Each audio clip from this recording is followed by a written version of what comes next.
igreja. Bom estarmos aqui, mais um dia, na casa do Senhor. Irmãos, minha escala estava programada para semana que vem, logo após o retiro. E aí, toquei o substituir do irmão Ricardo na escala. E apesar de ser uma semana de oração, a semana de oração está sendo voltada para o retiro. E o tema do nosso retiro, quem sabe? Conectados com Cristo. Então, irmãos, apesar de ser uma semana de oração, hoje eu quero refletir um pouco sobre um episódio entre um diálogo de Jesus com o homem. Gostaria que os irmãos abrissem suas Bíblias em João 3.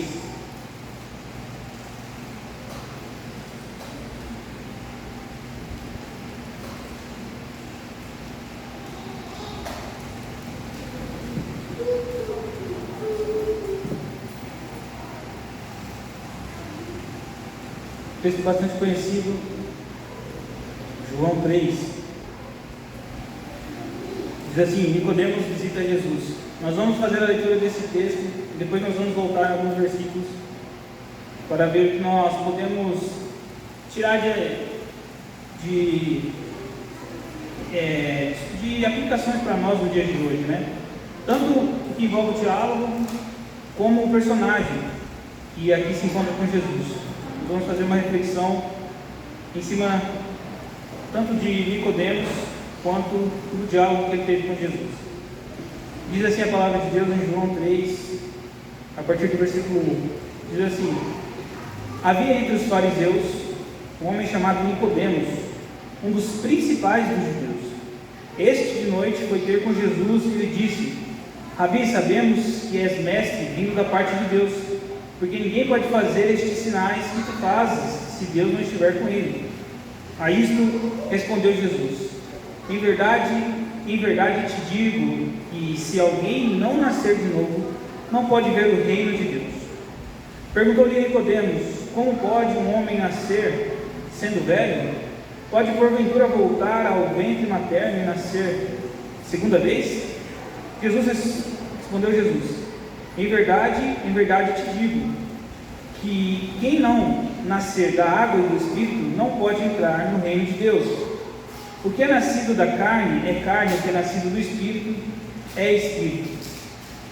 Não admireis de eu te dizer: importa-vos nascer de novo? O vento sopra onde quer, ouves a sua voz, mas não sabeis de onde vem, nem para onde vai. Assim é todo o que é nascido do Espírito.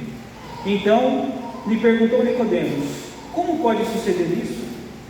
Acudiu Jesus: tu és mestre em Israel e não compreendes estas coisas? Em verdade te digo que nós dizemos o que sabemos e testificamos o que temos visto. Vou ler novamente o 11. Em verdade te digo que nós dizemos o que sabemos e testificamos o que temos visto. Contudo, não aceitais o nosso testemunho. Se tratando de coisas terrenas, não me creres. Como creres, se vos falar das celestiais? Ora, ninguém subiu aos céus, senão aquele que de lá desceu, a saber, o Filho do Homem que está no céu. E do modo porque Moisés levantou a serpente no deserto, assim importa que o Filho do Homem seja levantado, para que todo o que nele crê tenha a vida eterna. Amém, irmãos? Vamos orar mais uma vez? Pedindo ao Senhor o direcionamento nessa noite. Senhor nosso Deus e nosso Pai, nós estamos aqui na Tua casa, Senhor, com o coração aberto, ó Deus. Então nós pedimos que o Senhor nos dê o direcionamento nesta noite, ó Deus, acerca daquilo que o Senhor colocou no meu coração, e eu consiga transmitir à Tua igreja, ó Deus, acerca desse diálogo que Jesus teve com Nicodemos, que nós possamos, ó Deus, aprender com o Senhor, que é o mestre dos mestres. Nós queremos colocar tudo que será ministrado aqui em Tuas mãos, e que o Senhor possa falar ao nosso coração nessa noite. Essa é a nossa oração em nome do Senhor Jesus. Amém. Amém, irmãos? Primeiro, como surgiu no meu coração esse desejo de estudar um pouco mais sobre esse personagem Nicodemos? Tem uma série aí que está fazendo bastante sucesso no nosso meio, né, Evangelho, que é a série The Chosen. Quem aqui ainda não assistiu a série The Chosen? Nenhum capítulo? Nada, né, querido? Viu, Mateus? Você também não, Lucas? Vocês estão perdendo. O Rodrigo ali faz propaganda toda semana também, né, Rodrigo? Enfim, eu sei que é uma série que, no meio de tanto conteúdo que nós temos, muitas vezes carente, né, daquilo que nós acreditamos e professamos. O pastor, no final de semana, até mandou uma lista lá de filmes, né, de cunho cristão, para que a igreja possa, vamos dizer assim, ter uma opção mais saudável, espiritualmente falando, né, em vista do que é apresentado para nós nesses catálogos aí de streaming. Mas o fato é que a série The Chosen, que quer dizer Escolhidos, agora está até na SBT, foi anunciada essa semana a 4ª temporada. Eu estou na 2ª ainda, estou indo devagar, porque lá em casa, por motivos óbvios, a gente quase não está assistindo televisão, né? Mas a série fala, apesar de narrar a história de Jesus, ela é uma série que envolve os discípulos, né, para contar a história dos discípulos. Tanto que quem assistir na primeira temporada, Jesus vai aparecer nos primeiros episódios só no finalzinho ali, fazendo um milagre, dando um ensinamento. Mas a série, ela é voltada assim para os discípulos, né, contar a história dos discípulos. E essa semana passada, eu vi um corte na minha entrevista, vi um corte do Douglas, do Jesus Pop, fazendo uma entrevista com o que eu acredito ser o diretor dessa série. Pelo que eu entendi, esposo e a esposa são os diretores da série, ela parece que é roteirista, alguma coisa assim. E o Douglas perguntou para eles assim, qual era a cena que mais tinha impactado, a cena preferida da série, na visão deles. E eles então disseram que a cena mais impactante foi a cena de Jesus com Nicodemos. Por quê? Porque o ator que interpreta Nicodemos na série é um ator chamado Eric Avari, eu não sei se é assim que se pronuncia. Mas o ator Eric Avari, na cena, é proposto um diálogo que a gente sabe que existe aquela licença poética, né? Então algumas coisas que não estão na Bíblia ali é proposto. E na cena de Jesus com Nicodemos é proposto, Jesus propõe para Nicodemos que ele largue tudo e siga Jesus. E a cena, os irmãos que já assistiram podem se recordar, os que vão assistir vão ver, Nicodemos não consegue dizer sim para Jesus. Ele tem muito que abrir mão. Então ele diz não a Jesus. E quando foi gravar a cena, o ator, impactado pelo aquele diálogo de Jesus com Nicodemos, estudando todo o roteiro, estudando a Bíblia, mesmo não sendo um cristão, ele começou a chorar e não conseguia dizer não para Jesus nas gravações. E aí o diretor está ali com sua esposa contando os bastidores, né, que eles tiveram que muitas vezes refazer a cena e refazer, porque simplesmente o ator quebrantado não conseguia dizer não para Cristo, mesmo que numa encenação. Então ele chorava, aí tinha que parar para ele tomar um fôlego, para ele retomar. Aí o ator que interpretava Jesus teve que conversar com ele, tiveram que se acertar. Por muito fim, ainda não ficou como planejado a cena, né? Mas foi daí que partiu, né, no meu coração esse desejo de nós hoje vermos aqui, falar um pouco mais sobre esse diálogo. O pastor, no domingo, ele falou sobre a parábola do joio, né, do trigo. Ele falou que Jesus falava a linguagem do povo, conseguia compreender. Eu acho que uma das coisas fascinantes de Jesus é a sua facilidade de se comunicar, né? Ele sabia se comunicar muito bem. Então ele sabia falar para pescadores, né, mas ele sabia se portar à frente do tribunal, do sinédrio, né? Sabia sempre as melhores palavras e como falar. E aqui hoje que nós vamos ver é um diálogo de um nível mais elevado, né? Nós vemos aqui que não foram palavras simples, né? Então hoje, até hoje, causa sim algumas vertentes, né? Alguns entendimentos daquilo que Jesus disse aqui para Nicodemos nesse encontro. Mas antes de ir para o diálogo em si, quem era Nicodemos? Né? Nicodemos aqui no capítulo 1 diz que ele era um dos principais dos judeus. E aí cabe nós entendermos como funcionava o sistema judaico na época de Jesus. A tradição judaica dizia que as crianças do sexo masculino, a partir dos 6 anos, elas iam para a sinagoga. Ali elas seriam ensinadas a ler e a escrever e a estudar a Torá. Ou seja, ela ia ler, escrever, e o livro didático, vamos dizer assim, seria o Pentateuco ali, né, a Torá. E eles tinham uma missão de ter os livros ali da lei na ponta da língua, isso para crianças de 6 anos. As crianças que se destacavam nesse período, que é o primeiro período que chama Beit Sefer, ia para o segundo período, que é o Beit Talmud, né? Ali dos 10 aos 14 anos, eles já entrariam nos textos proféticos, históricos e no estudo de Salmos. E então, a partir dali, aqueles que se destacavam iam para um terceiro estágio, que se chamava Bet Midrash. Ali, a partir então dos seus 14 anos, eles iam passar por uma sabatina por alguns rabinos, e esses rabinos ali escolheriam aqueles que mais se adequassem, que eles achassem melhor. Então, esses alunos seriam discípulos desse rabino, né? Eles estudariam o que o seu rabino interpretava das escrituras, para que quando o seu rabino morresse, ele assumisse o papel do seu rabino, né? Tomasse o posto do seu rabino lá na frente. Então, né, uma vez aprovados ali pelo seu rabino, eles se dedicariam ali então a estudar, né? Mas isso não era suficiente para, vamos dizer assim, essa pessoa se tornar ali um destaque dentre do alto clero judaico, vamos dizer assim. Ele também precisaria ser de uma família influente de Israel, ou então de uma linhagem sacerdotal. A linhagem, quem que era o sacerdote lá, meu irmão? De Êxodo?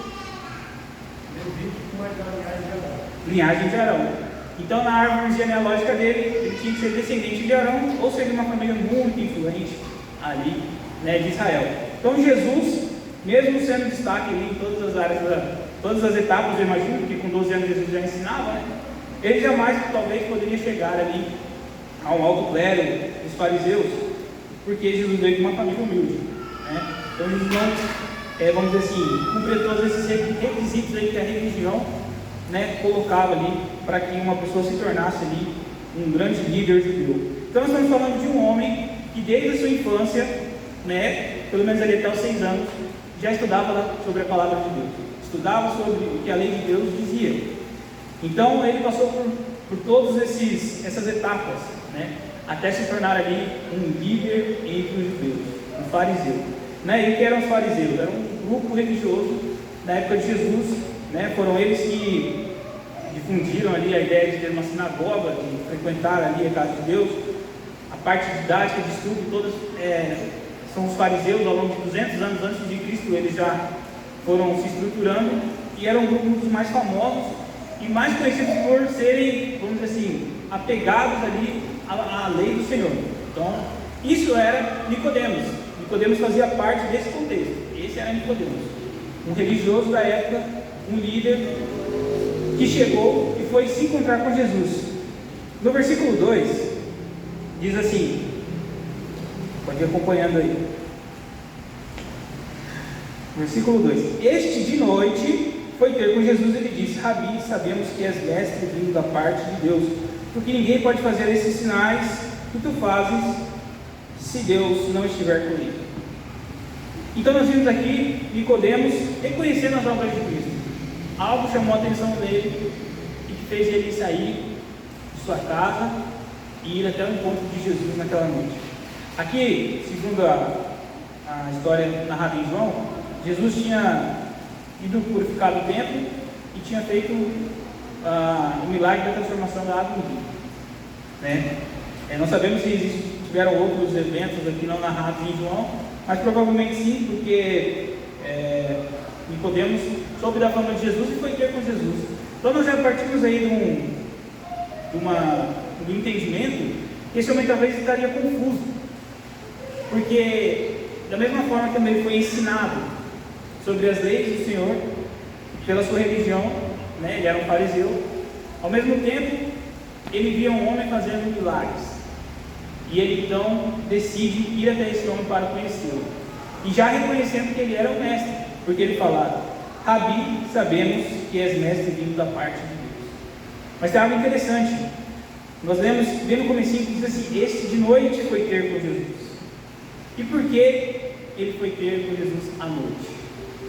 Porque para ele, sendo um líder fariseu, ele não poderia ser visto, vamos dizer assim, indo atrás de Jesus ou se encontrando com Jesus, porque ele fazia parte de uma liderança dos fariseus. Então, vamos dizer assim, para não ser visto pelos outros da sua religião, ele foi ter com Jesus à noite, né? Então, como eu disse, né, nós podemos ver uma pessoa talvez confusa, talvez curiosa, né, mas de certa forma já aberta a o que Jesus tinha ali oferecido. Vamos caminhando aqui para o versículo 3, que aí é o que é mais conhecido do diálogo entre Nicodemos e Jesus, que diz assim: a isto respondeu Jesus: em verdade eu te digo, que se alguém não nascer de novo, não pode ver o reino de Deus. É interessante que, como eu disse, a genealogia era algo muito importante para os judeus, né? Então, da onde ele nascia, o lugar que ele nascia, então o nascimento, era algo assim que determinava os rumos da vida ali dos judeus, né? Então, Jesus toca ali num ponto importante da vida de um fariseu ali, né? De um judeu como Nicodemos, né? E como eu disse, Nicodemos estava aberto para o que Jesus tinha para lhe dizer. E nós sabemos que os judeus, eles esperavam uma libertação física, né, do Império Romano. Até na série, Nicodemos fala para Jesus: o povo está sofrendo porque está pagando muito imposto, né? Os tiranos estão tirando a nossa paz. Então talvez ali Nicodemos, já reconhecendo que Jesus poderia ser realmente o mestre, o Messias enviado, talvez ele fosse ali esperando que Jesus propusesse para ele uma revolução, né? Uma futura batalha ali para a libertação do povo, né? Das garras do Império Romano. Mas Jesus vem e fala para ele que ele precisa nascer de novo.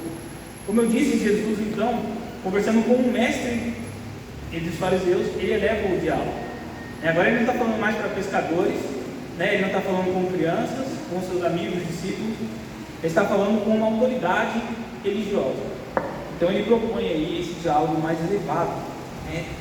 Jesus fala aí então sobre o nascer de novo. E nós vemos que isso causou ainda mais dúvida no coração de Nicodemos. Talvez até hoje nós podemos pensar dessa forma, assim, né? O nascimento de novo, né? Ele foi direto ao ponto, assim: como posso nascer de novo? Se eu já sou velho, eu vou voltar para a barriga da minha mãe e vou nascer novamente, né? Então Jesus ali começa a fazer explicações para ele. E o texto seguinte, aqui o versículo 5, eu acho que é a chave para o nosso entendimento daquilo que Jesus queria dizer para Nicodemos. Eu vou convidar um dos irmãos para abrir a Bíblia em Marcos 1:7. Por gentileza, quem achou pode ler. Marcos 1:7 e 8.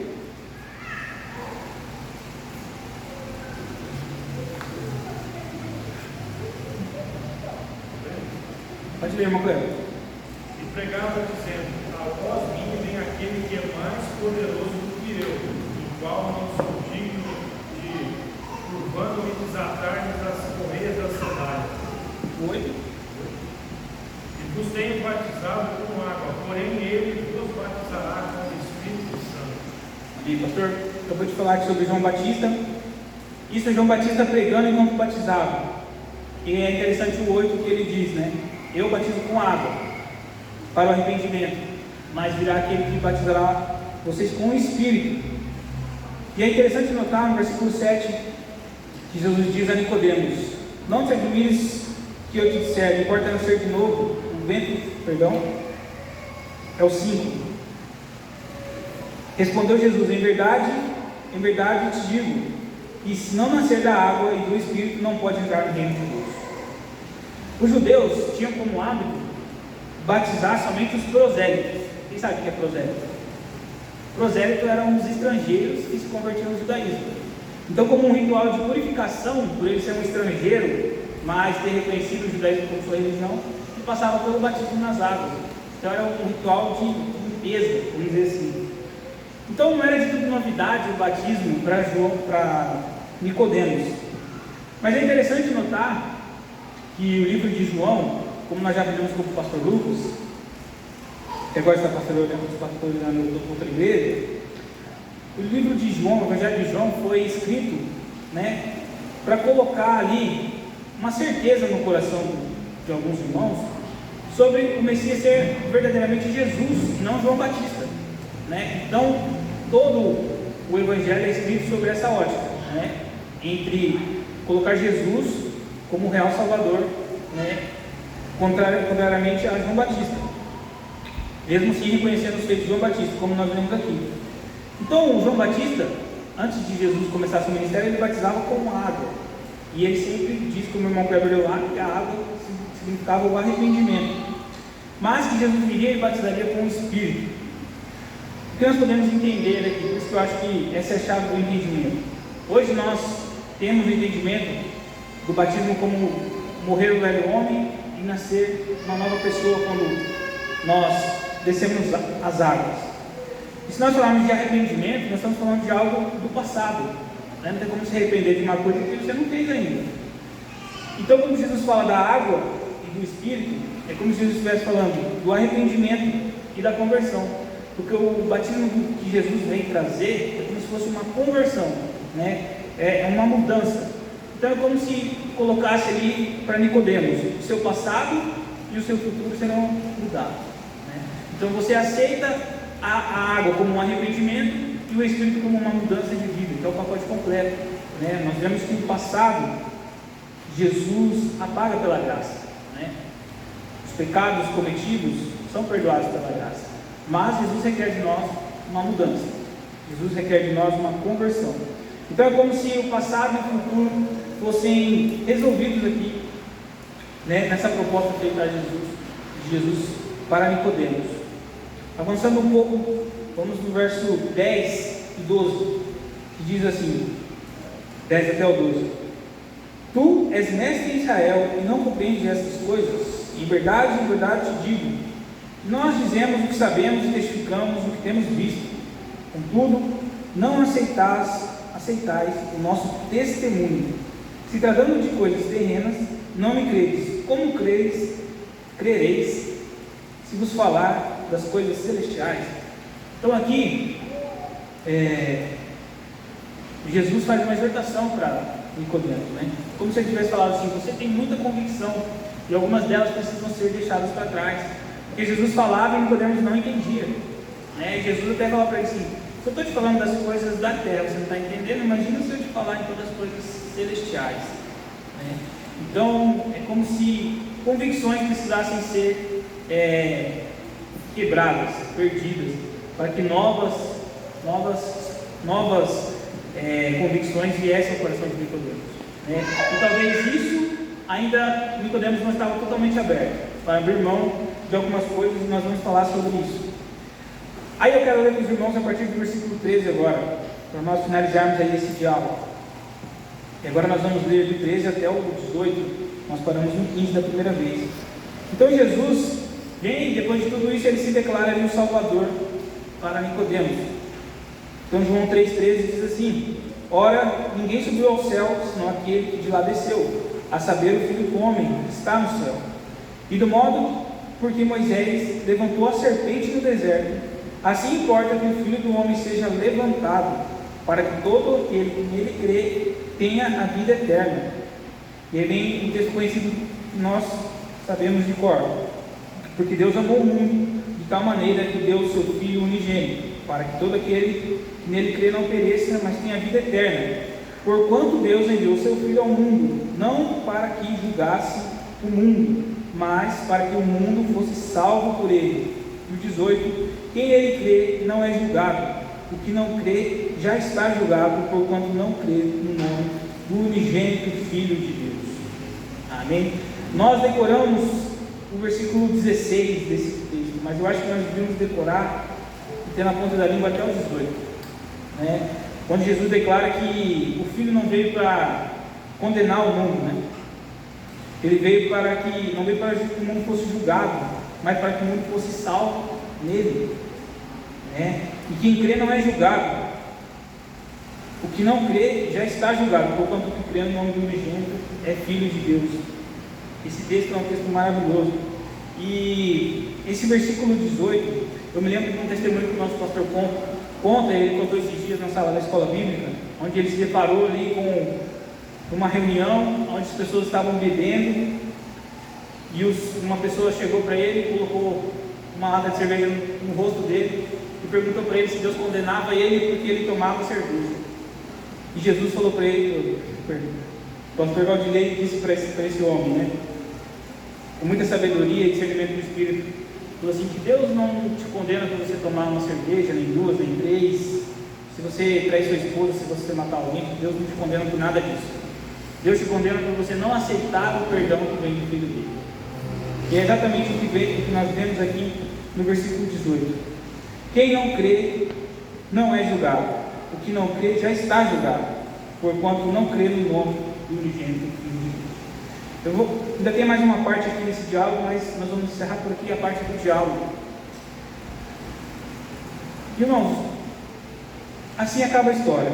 Assim como Jesus disse para o jovem rico, lá no capítulo 7, nós só sabemos que o jovem saiu da presença de Jesus naquele momento.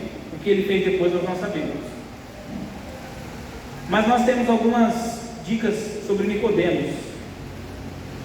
E a primeira delas está em João 7, 45. Vou pedir para os irmãos abrirem a Bíblia comigo.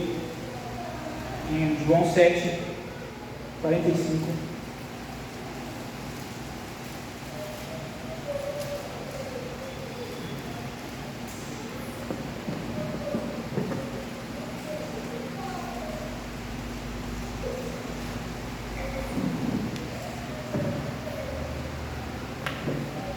Diz assim: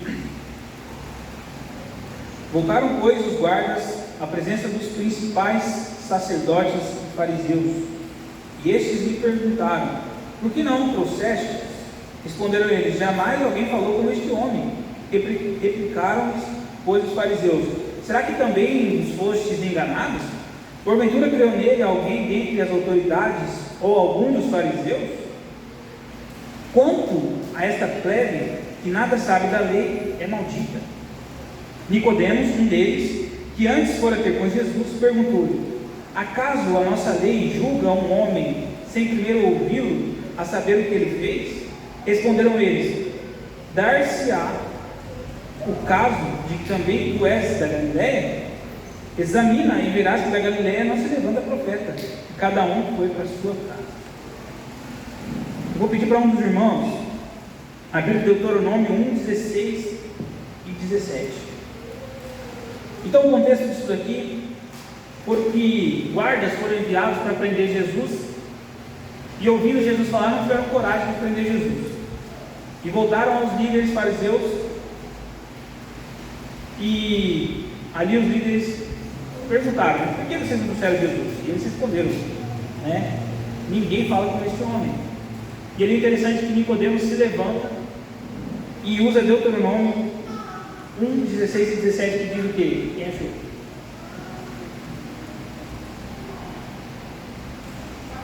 Pode. Ao mesmo tempo, mandei aos nossos juízes, dizendo: ouvi a causa entre os nossos irmãos e julgai justamente entre o homem e seu irmão, e entre o estrangeiro que está com ele. Não atentareis para coisa alguma em juízo. Ouvireis assim o pequeno como o grande. Não devereis a face de ninguém, porque o juízo é de Deus. Porém, a causa que vos for difícil parece vir a mim, e eu a ouvirei. Amém.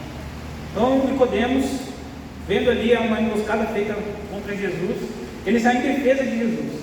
E ele usa esse texto que a irmã Franciele leu, que a pessoa não pode ser condenada segundo a lei de Moisés sem antes ser ouvida, o juízo pequeno e o grande, é o que diz a lei. Então nós vemos Nicodemos ali, depois do diálogo feito com Jesus, saindo em defesa de Jesus. E ainda temos mais uma narrativa aqui que aparece Nicodemos lá no final do Evangelho, João 19, 38.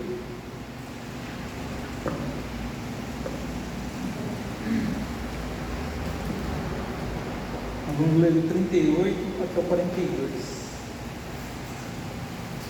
Diz assim: o sepultamento de Jesus.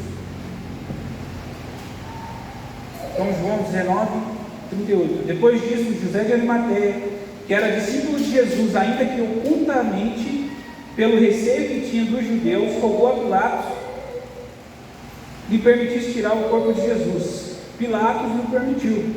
Então foi José de Arimateia e retirou o corpo de Jesus. E também Nicodemos, aquele que anteriormente lhe era ter com Jesus à noite, foi levado cerca de 100 libras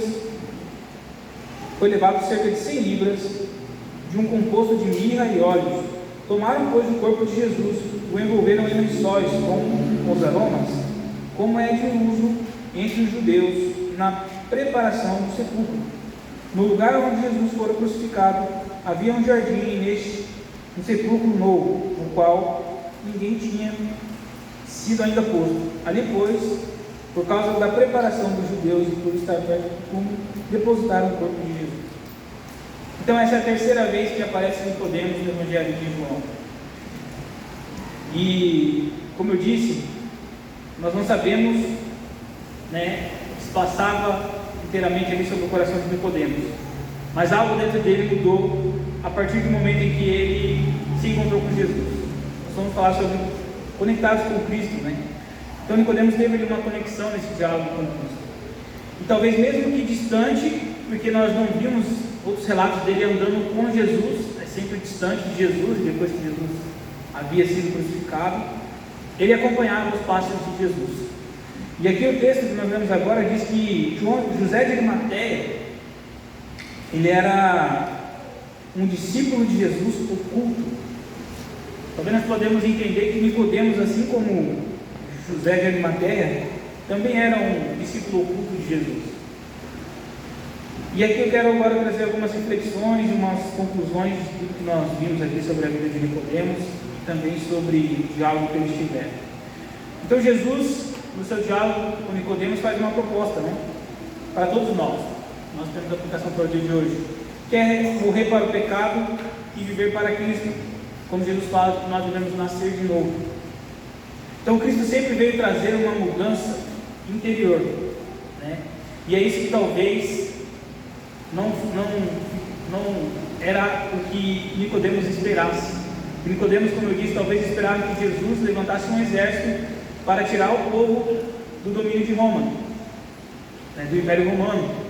Mas Jesus veio e fez uma proposta diferente, que era uma proposta de mudança interior, de nascer de novo. A série, como eu disse, sugere um convite de Jesus para Nicodemos, Como disse o ator, diante da proposta feita a Jesus por Nicodemos, Jesus diz na cena, nós irmãos vamos se lembrar ou vamos ver: deixa tudo e vem comigo. E aí Nicodemos fala assim: eu teria que abrir mão de muita coisa, eu tenho muito a perder. E aí Jesus, na série, como eu disse, é uma coisa que não está na Bíblia, diz: eu te entendo, Nicodemos, eu te entendo, eu sei que realmente você precisaria fazer muitas concessões. Então, diante disso, nós vimos que pelo menos de longe Nicodemos acompanhava os passos de Jesus. Porque Jesus colocou ali para Nicodemos esse dilema, O quanto Nicodemos estava disposto a abrir mão de tudo que ele tinha conquistado, de tudo que ele tinha construído desde os seus 6 anos de idade, como nós podemos supor aqui, e mudar a rota. Nascer de novo, nascer da água do Espírito, se arrepender dos seus pecados e ter uma conversão, uma mudança de vida, e a partir desse momento seguir a Jesus. Talvez ele não, como a série narra, ele realmente dentro de si, ele falou assim, talvez ele imaginava que seriam muitas concessões para ele, diante de tudo que ele tinha conquistado e construído na sua vida, mesmo que algo em seu coração falasse mais alto que aquele era o enviado de Deus.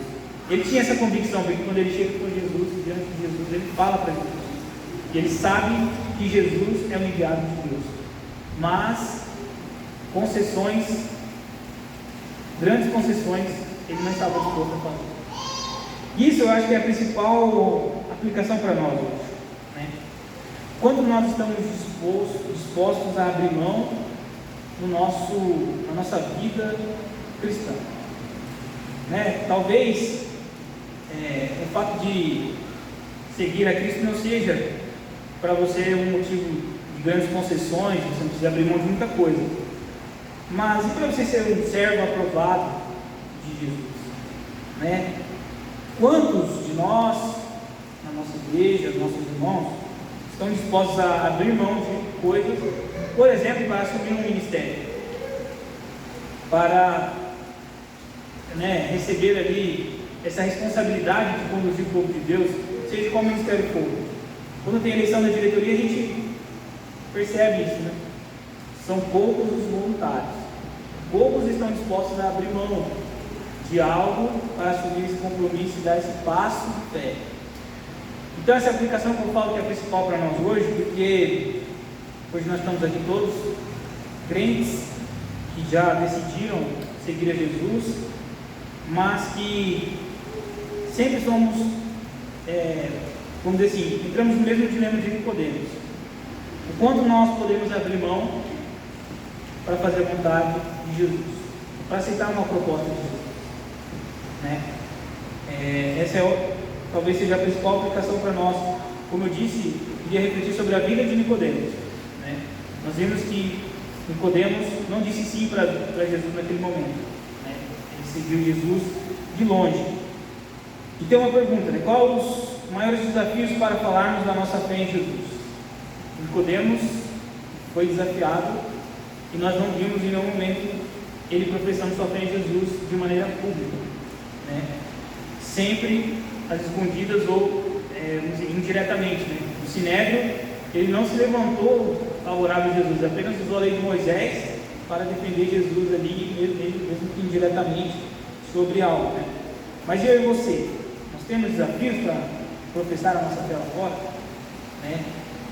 Acontece muito isso quando a gente é mais novo, principalmente, ou quando a gente trabalha em um ambiente muito grande, talvez hesitar em se posicionar com o que a Bíblia diz. Sabemos que é difícil. Hoje em dia é um desafio para nós, né? E por último, Jesus falou de um Deus que não era apenas para ser acreditado, mas falava sobre a transformação do ser para que o reino se manifestasse. A mensagem de domingo foi toda sobre o reino ser manifestado, e é isso que Jesus deixou claro aqui nesse diálogo com Nicodemos. Nicodemos acreditava em Deus, né? Mas Jesus propôs para ele uma mudança do ser, do seu interior, para que o reino fosse ali manifestado. Eu quero terminar essa mensagem pedindo que todos os irmãos abram comigo 2 Coríntios 5,17. Alguns sabem de cor esse texto.